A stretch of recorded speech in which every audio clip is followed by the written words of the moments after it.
Hello दोस्तों, welcome to toppers village. आज हम देखेंगे कुछ फंक्शंस और उनके ग्राफ्स। यहाँ पर क्या क्या चीज़ें ध्यान रखनी है आपको, उनके नाम। एक्चुअली हम नेम फंक्शंस देखेंगे, कुछ स्पेशल नेम है और उन्हीं का स्पेशल ग्राफ होगा। तो हमें उनके नेम से हमें पहचानना पड़ेगा, साथ ही साथ उनका एक्सप्रेशन, उनके नेम से हमें एक्सप्रेशन याद रखना पड़ेगा। उसके बाद में उनका ग्राफ भी हमें पता होना चाहिए, जैसे नाम लेते ही ग्राफ दिमाग में आना चाहिए। और सबसे इम्पोर्टेंट चीज़, उनकी डोमेन और रेंज हमें पता होनी चाहिए। तो डोमेन और रेंज हम कैसे पता कर सकते हैं, कैसे ग्राफ से पता कर सकते हैं, कैसे हम शॉर्टकट से पता कर सकते हैं, तो उसके लिए हमने एक सेपरेट वीडियो बना रखा है। तो प्लीज़ अगर आप ये वीडियो देख रहे हो तो उस वीडियो को ज़रूर देखें आप पहले। उसका लिंक मैं ऊपर यहाँ पर आई की तरफ दे रहा हूँ, ठीक है। तो उसको आपको ज़रूर देखना है, बड़ा ही काम का वीडियो है और बहुत अच्छे से मैंने समझाने की कोशिश की है उसके अंदर। तो आज की वीडियो को अब स्टार्ट करते हैं, सम फंक्शंस एंड देयर ग्राफ्स।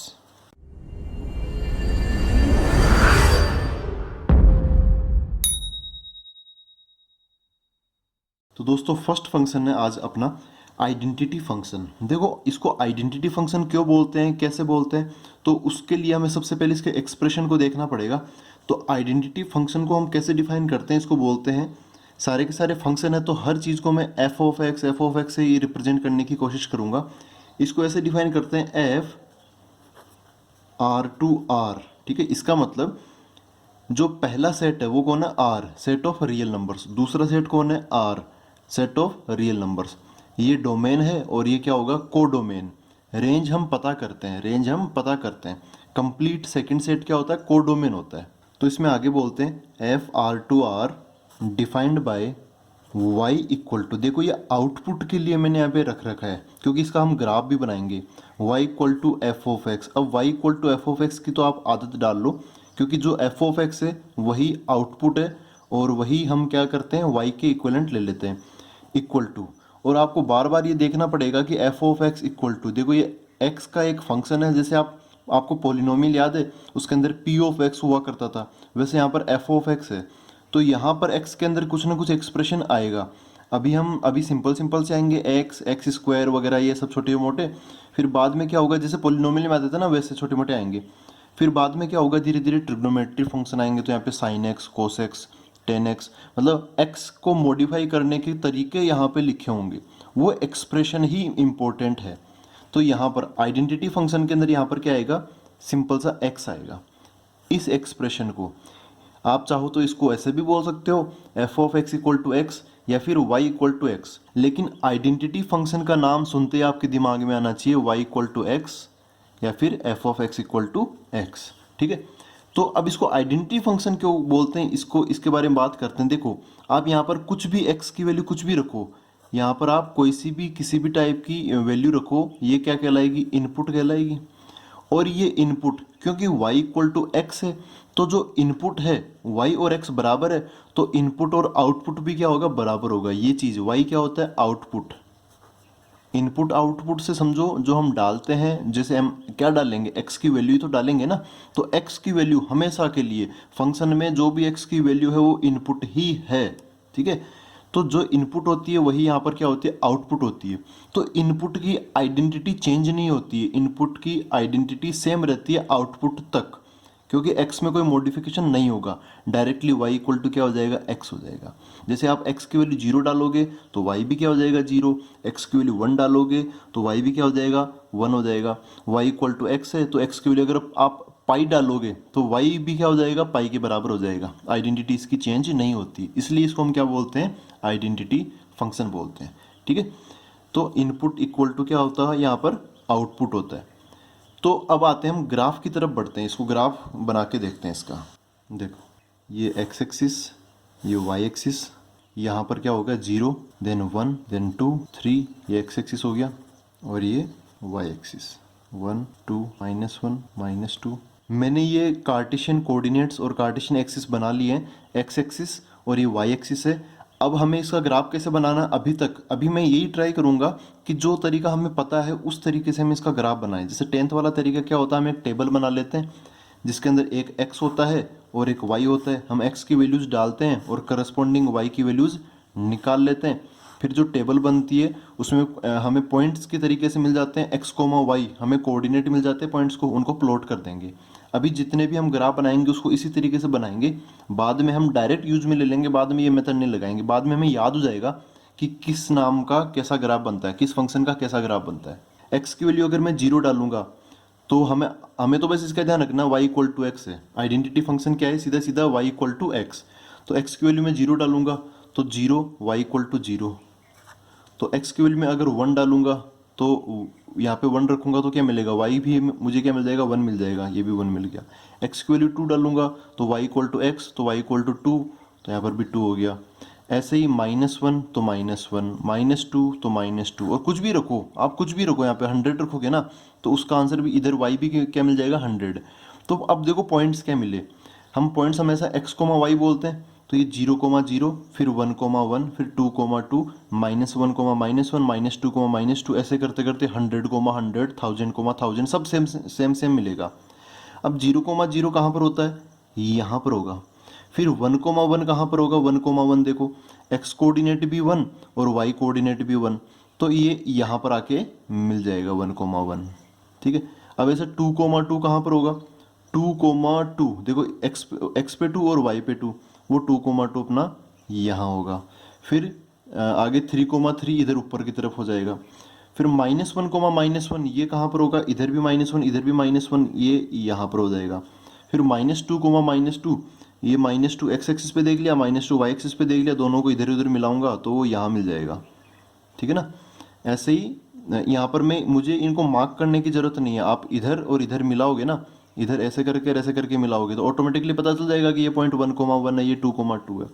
तो बस अब मैं इसको ज्वाइन कर देता हूँ इन पॉइंट्स को।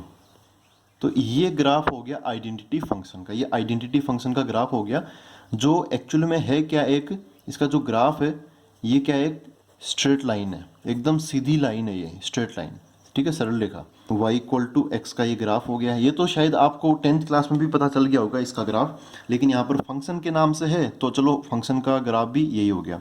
स्ट्रेट लाइन है जो कि कहाँ से गुजर रही है, ओरिजिन से गुजर रही है, ओरिजिन से है ना, पासिंग थ्रू ओरिजिन, ओरिजिन बोले तो 0,0।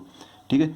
और यहाँ पर आप देखोगे तो एकदम इक्वली इंक्लाइंड है ये, मतलब इधर की तरफ, अगर इधर की तरफ कितना एंगल बनेगा 45 डिग्री, इधर भी कितना एंगल बनेगा 45 डिग्री का एंगल बनेगा। अब ग्राफ बन चुका है तो अब हम डोमेन रेंज की बात कर लेते हैं। हमेशा ग्राफ बनाने के बाद में ही डोमेन रेंज की बात करेंगे, डोमेन एंड रेंज। चलो को डोमेन भी लिख लेते हैं। वैसे को डोमेन को लिखने का कोई तात्पर्य यहाँ पर बनता नहीं है। को डोमेन क्या होगा, को डोमेन देखो कंप्लीट सेकंड सेट क्या होता है, को डोमेन होता है। यहाँ पे आर लिखा हुआ है तो को डोमेन का तो कोई टेंशन ही नहीं लेना, आर हो जाएगा। आर बोले तो सेट ऑफ रियल नंबर, सारे रियल नंबर्स आ जाएंगे। फिर रही बात डोमेन की, डोमेन यहाँ पे लिखा हुआ है। फंक्शन के अंदर आपको एक चीज़, एक डेफिनेशन आपको पता ही है ना कि फंक्शन के अंदर पहले वाला जो सेट होता है उसके सारे एलिमेंट्स कनेक्टेड होते हैं, तो इसके हर एक एलिमेंट कनेक्टेड होंगे। और जो फर्स्ट सेट में हर एक जो भी एलिमेंट कनेक्टेड है उनका जो सेट होता है वो क्या होता है, डोमेन होता है। तो यहाँ पर सारे एलिमेंट ही कनेक्टेड है तो सारा सेट ही क्या हो जाएगा, डोमेन में आ जाएगा। ये क्या हो गया, आर हो गया। रेंज की बात करते हैं। अभी मैं कैसे समझा रहा हूँ आपको, डायरेक्ट एक्सप्रेशन देख के बता रहा हूँ कि कैसे कैसे वैल्यूज आएगी, लेकिन डोमेन रेंज निकालने का तरीका जो हमने पिछली बार डिस्कस भी किया था, ग्राफ से भी आप देख सकते हो, उसको मैं अभी इसके बाद में एक्सप्लेन करता हूँ। तो यहाँ पर डोमेन तो हुई आर, और अब देखो जैसी इनपुट वैसी आउटपुट है, तो जैसी डोमेन होगी वैसी रेंज होगी, क्योंकि डोमेन जो इनपुट का सेट होता है वो डोमेन होता है और जो आउटपुट का सेट होता है वो रेंज होता है। हमें पता चल गया कि यहाँ पर इनपुट और आउटपुट क्या है, बराबर है, तो रेंज भी क्या हो जाएगी, आर हो जाएगी, सेट ऑफ रियल नंबर्स। सीधी सी बात है। अब ग्राफ से समझ लेते हैं इसको। देखो ग्राफ से कैसे समझ सकते हैं इसको, इस ग्राफ का जितना एक्स एक्सिस के अलोंग फैलाव होगा, स्प्रेडनेस होगी, वही क्या होती है, डोमेन होती है। ठीक है। तो ग्राफ आप देखो, आप ग्राफ को ऐसे देखो कि ग्राफ लेफ्ट से लेकर राइट तक कितना फैला हुआ है। ग्राफ ऐसे नीचे की तरफ गिर रहा है तो आपको लेफ्ट राइट सोचना है, तो ग्राफ इधर लेफ्ट की तरफ भी फैलता रहेगा, नीचे गिर रहा है लेकिन लेफ्ट की तरफ भी ये जैसे जैसे नीचे आएगा वैसे वैसे लेफ्ट की तरफ भी तो मूव कर रहा होगा। ठीक है। इसका जो कंपोनेंट होता है उसकी तरीके से भी समझ सकते हो, कंपोनेंट इसका लेफ्ट की तरफ भी बढ़ता रहेगा। ठीक है। और जैसे जैसे ग्राफ आगे की तरफ ऐसे ऊपर की तरफ उठेगा वैसे वैसे इसकी जो छाया है वो इधर की तरफ भी बढ़ती रहेगी, इधर की तरफ भी बढ़ती रहेगी। तो इसकी जो डोमेन है वो यहाँ से लेके यहाँ तक मतलब एक्स एक्सिस पूरा कंप्लीट कर लेगी। ठीक है, इसका मतलब यहाँ पर आने वाले हर एक रियल नंबर को कवर कर लेंगे, तो इसकी डोमेन क्या हो जाएगी आर, माइनस इन्फिनिट से लेके प्लस इन्फिनिट तक। ऐसे ही रेंज की बात करते हैं, तो रेंज क्या होगा माइनस इन्फिनिट। देखो ग्राफ, अब रेंज में क्या होता है, आउटपुट देखा जाता है। आउटपुट कहाँ देखते हैं हम, वाई एक्सिस पर देखते हैं, तो इसका वाई एक्सिस के अलोंग फैलाव देखेंगे हम। तो ग्राफ नीचे से लेकर, ग्राफ इधर जा रहा है तो नीचे भी तो जा ही रहा है, तो नीचे से लेके ग्राफ उधर जा रहा है तो ऊपर भी जा रहा है, तो ऊपर तक जाएगा। तो माइनस इन्फिनिट, नीचे मतलब वाई एक्सिस वाला माइनस इन्फिनिट, ऊपर मतलब वाई एक्सिस वाला प्लस का इन्फिनिट। तो माइनस इन्फिनिट से प्लस इन्फिनिट तक सारी वैल्यूज, सारी रियल वैल्यूज कवर हो जाएगी। तो ये फिर से क्या बन गया, एक सेट ऑफ रियल नंबर्स बन गया, वो भी क्या हो गया, रेंज आर हो गया। ठीक है, अब हम आगे बढ़ते हैं। तो दोस्तों अब देखते हैं हम कांस्टेंट फंक्शन। कांस्टेंट फंक्शन कैसे होते हैं, जैसे नाम से लग रहा है कि ये हमेशा कांस्टेंट ही होगा, ना कभी ये चेंज होगा ना कभी ये बदलेगा। अच्छा, कांस्टेंट होगा तो क्या होगा, फंक्शन की वैल्यू कांस्टेंट होगी। ठीक है, इनपुट कांस्टेंट नहीं होगी, आउटपुट कांस्टेंट होगी। तो इसको डिफाइन करने का तरीका यही है, हमेशा एक सेम डायलॉग में रिपीट करूंगा, F R to R defined by F of x. अच्छा, एफ ऑफ एक्स को आप वाई भी बोल सकते हो, वाई को आगे पीछे कैसे भी लिख सकते हो, इक्वल टू, अब यहाँ पे हमें एक्स के अंदर एक्सप्रेशन लिखना है, क्योंकि यहाँ पर कांस्टेंट फंक्शन है, तो ये जो एक्सप्रेशन जो होगा वो एक्स पे डिपेंड नहीं करेगा। एक्स तो एक वेरिएबल है, जो चीज़ वेरिएबल पे डिपेंड करने लग गई वो खुद भी वेरिएबल हो जाती है, और जो कांस्टेंट पे डिपेंड करती है तो कांस्टेंट तो फिक्स होता है, तो वो चीज़ भी क्या हो जाएगी, फिक्स हो जाएगी, कांस्टेंट हो जाएगी। तो यहाँ पर मुझे कांस्टेंट लिखना पड़ेगा, मैं यहाँ पर कांस्टेंट लिख लेता हूँ सी। ठीक है, सी यहाँ पर क्या है, एक कांस्टेंट है जो कि कोई सा भी रियल नंबर हो सकता है, कोई सा भी रियल नंबर हो सकता है। ठीक है, लेकिन जो भी होगा वो फिक्स होगा, पूरे फंक्शन के लिए वो हमेशा के लिए क्या होगा, फिक्स होगा। पहले हमने नेम पता चली गया कांस्टेंट फंक्शन, फिर एक्सप्रेशन, एक्सप्रेशन इसका ऐसा होता है, एक्सप्रेशन इसका ऐसा होता है, F of x equal to constant, जैसे F of x equal to 2 आ गया, F of x equal to 100 आ गया, F of x equal to 0 आ गया, ऐसे। और वाई इक्वल, अच्छा वाई के रिस्पेक्ट में क्या हो सकता है, Y equal to 0, Y equal to 1, ऐसा हो सकता है। तो अब इसके ग्राफ की तरफ बढ़ते हैं, हम इसका ग्राफ बनाते हैं। तो दोस्तों मैंने यहाँ पर अपने जो कार्टेशियन कोऑर्डिनेट्स है, कार्टेशियन प्लेन है, वो मैंने बना लिया है, और अब टेबल बनाएंगे, हम टेबल फिल करेंगे। ठीक है, फिर यहाँ पर वैल्यूज रखेंगे और उसको सोल्व करेंगे।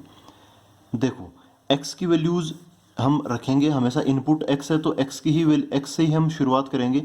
यहाँ पे 0 1 2 3 ऐसे 4 ऐसे रखने की कोशिश करूँगा। अब देखो, ये 0 उठा के कहाँ रखूँगा, मैं यहाँ पर रखूँगा, तो यहाँ पर x, जहाँ जहाँ x है वहाँ वहाँ 0 लिखूँगा, तो यहाँ पर क्या आएगा, f of 0 equal to Y equal to C. इधर तो x है ही नहीं जहाँ पर मैं रख सकूँ, पहले तो यहाँ पे x था तो यहाँ पर रख देते थे, लेकिन यहाँ तो कांस्टेंट है, x का नामो निशान ही नहीं है, तो y इक्वल टू क्या आएगा, y equal to again c ही आ जाएगा। इधर देखोगे तो y equal to F of 0, लेकिन f ऑफ 0 भी किसके बराबर है, c के, तो कुल मिला के y इक्वल टू क्या मिल जाएगा, c मिल जाएगा। फिर x की वैल्यू 1 रखूंगा, फिर से x की वैल्यू 1 का कोई इफेक्ट नहीं पड़ेगा, क्योंकि यहाँ तो कांस्टेंट है, x का तो नामो निशान ही नहीं है, तो मेरे को यहाँ पर मजबूरन यहाँ पे c लेना पड़ेगा। फिर अगेन 2 रखूंगा, तब भी मेरे को c लेना पड़ेगा, क्योंकि 2 का भी कोई इफेक्ट नहीं हुआ, x है ही नहीं ना, x है ही नहीं, तो जो कांस्टेंट है वही आता रहेगा बार बार, फिर c आएगा, फिर c आएगा, ऐसा चलता रहेगा, बार बार c आता रहेगा। तो यहाँ पर पॉइंट्स क्या मिले मेरे को, देखो 0, c, हम बोलते हैं ना x, y पॉइंट है, तो 0, c मिला, फिर 1, c मिला, 2, c, 3, c, 4, c। अब c पे डिपेंड कर रहा है, अब मेरे को नहीं पता कि c क्या है, तो c कुछ भी ले सकता हूँ मैं। यहाँ पर एक रैंडम एक पॉइंट ले लेता हूँ जो कि y, देखो इन सब का y कोऑर्डिनेट c है। ठीक है, तो अब मैं जानबूझकर y पे ही कोई पॉइंट ले लेता हूँ जिसकी नंबरिंग कितनी है, c के बराबर है। c कुछ भी हो सकता है, जैसे यहाँ पर लग रहा है कि c जो होगा 1 से 2 के बीच में होगा, तो c कुछ भी ले सकता हूँ। ठीक है, c एक आर्बिट्ररी कांस्टेंट है जो अपनी स्वेच्छा से कुछ भी ले सकते हैं। तो 0, c कहाँ पॉइंट होगा, यहीं पर पॉइंट होगा। फिर 1, c कहाँ पॉइंट होगा, देखो 1 इधर से लाऊंगा, c इधर से लाऊंगा, तो ये 1, c पॉइंट हो जाएगा। फिर 2, c कहाँ पॉइंट होगा, मैं 2 तो इधर से लाऊंगा और c इधर से लाऊंगा, c मैंने कहीं पे फिक्स कर लिया, ये 2, c पॉइंट हो गया। ऐसे ही 3, c, ऐसे ही 3, c कहाँ होगा, 3 इधर से लाऊंगा, c इधर से लाऊंगा, तो ये 3, c, 4, c यहाँ हो जाएगा। अगर मैं -1 भी पुट करता तब भी मेरे को c मिलता, तो -1, c यहाँ हो जाएगा। तो अगर मैं इन सारे पॉइंट्स को ज्वाइन करूँ तो एक हॉरिजॉन्टल लाइन मिलेगी मेरे को, कैसे लाइन मिलेगी, एक हॉरिजॉन्टल लाइन। एक हॉरिजॉन्टल हमें लाइन मिलेगी। तो ये कांस्टेंट है, देखो हॉरिजॉन्टल लाइन है तो ना तो ये ऊपर की तरफ जाएगी ना नीचे की तरफ आएगी, ठीक है। इसमें इसमें कोई ढाल ही नहीं होगा, आप इस पे चलोगे ना तो सीधे सीधे चलते रहोगे। जैसे इस पर अगर आप चलोगे इधर से इधर की तरफ जाओगे तो आपको जोर आएगा, क्योंकि इधर ऐसे ऊंचाई की तरफ जा रहे हैं। तो ये क्या है, कांस्टेंट फंक्शन है, तो उसका ग्राफ भी एकदम कांस्टेंट बनता है, ना कहीं पे चढ़ाई होगी ना कभी कहीं पे ढलान होगी, एकदम हॉरिजॉन्टल लाइन बनेगी। अच्छा, ग्राफ बन गया है, ग्राफ का नाम भी हमें पता चल गया कि क्या है, हॉरिजॉन्टल लाइन। अब ग्राफ के बाद में हमें डोमेन रेंज फाइंड करना है। तो डोमेन क्या होगा और रेंज क्या होता है, देखो डोमेन रेंज। कोडोमेन तो आपको पता ही है, तो मैं अब लिखूंगा नहीं। कोडोमेन यहाँ पर क्या है, सेकंड वाला सेट आर, ये कोडोमेन है। डोमेन क्या होगा, जो हम पुट कर सकते हैं, हम सब कुछ पुट कर सकते हैं, क्योंकि यहाँ पर हमें पास मिला हुआ है कि भाई कुछ भी पुट कर लो एक्स, क्योंकि यही तो है इनपुट। ये किसका सेट है, इनपुट का सेट है। और यहाँ पर जो सेट है, तो फंक्शन के अंदर क्या होता है कि पहले वाले सेट में सब लोगों को कनेक्ट होना होता है, और जो सब लोगों को कनेक्ट हो रहे हैं फर्स्ट वाले में, तो वो चीज़ किस में आ जाती है, अपनी डोमेन में आ जाती है। तो कंप्लीट सेट पहला वाला ही क्या हो गया, डोमेन हो गया। तो कंप्लीट सेट कौन है, आर, वो पूरा डोमेन की कैटेगरी में आ गया। अब रेंज की बात करते हैं। रेंज मतलब आउटपुट। आउटपुट आउटपुट देखो हमेशा क्या मिल रहा है हमें, आउटपुट हमेशा सेम मिल रहा है, ठीक है। हमेशा कैसा आउटपुट मिल रहा है हमें, कांस्टेंट आउटपुट। और वो भी क्या है, हमेशा एक ही नंबर मिल रहा है, कौन सा, सी। तो हमेशा सी हमें आउटपुट मिल रहा है, तो इसकी रेंज जो होगी, रेंज अपने आप में एक सेट होता है। उस सेट के अंदर, इस बार उस सेट के अंदर बस एक ही एलिमेंट आएगा, कौन सा, सी। तो एक टाइप से आप बोल सकते हो कि ये कैसा सेट है, सिंगलटोन सेट है। सिंगलटोन सेट हमने क्या क्या होता है, सिंगलटोन सेट सेट्स में हमने पढ़ा है जिसके अंदर एक ही एलिमेंट हो, वो क्या होता है, सिंगलटोन सेट। तो जैसे मैं बात करूं, कोई एग्जांपल ले लेता हूं। फॉर एग्जांपल मैं ले लेता हूं y equal to F of x. देखो दो दो चीज़ें लिखने की ज़रूरत नहीं है, यहाँ पे मैं लिख लेता हूँ 3, है ना। y equal to F of x equal to 3 लिख लेता हूँ। तो इसका जो ग्राफ बनेगा वो यहाँ पे 1 आएगा, यहाँ पे 2 आएगा, यहाँ पे 3 आएगा। तो इसका जो ग्राफ बनेगा वो ऐसे बनेगा यहाँ पर, ठीक है। और इसकी जो डोमेन की बात करूँ, तो डोमेन देखो, अच्छा आप डोमेन इसको ग्राफ के नज़रिए से भी देख सकते हो। ग्राफ का जो फैलाव है वो माइनस एक्स एक्सिस पर माइनस इन्फिनिट से लेके, मतलब पूरा लेफ्ट से लेके पूरा राइट तक फैलेगा ग्राफ। तो माइनस इन्फिनिट से इन्फिनिट तक कवर कर लेगा, इसका मतलब सारे रियल नंबर्स कवर कर लेगा। तो इसकी डोमेन क्या होगी, आर होगी। रही बात इसकी वाई एक्सिस पे छाया पर, तो आप इधर से लाइट डालोगे तो पूरे वाई एक्सिस पर इधर और इधर तो छाया पड़ेगी नहीं, बस इसी पॉइंट पे छाया पड़ेगी।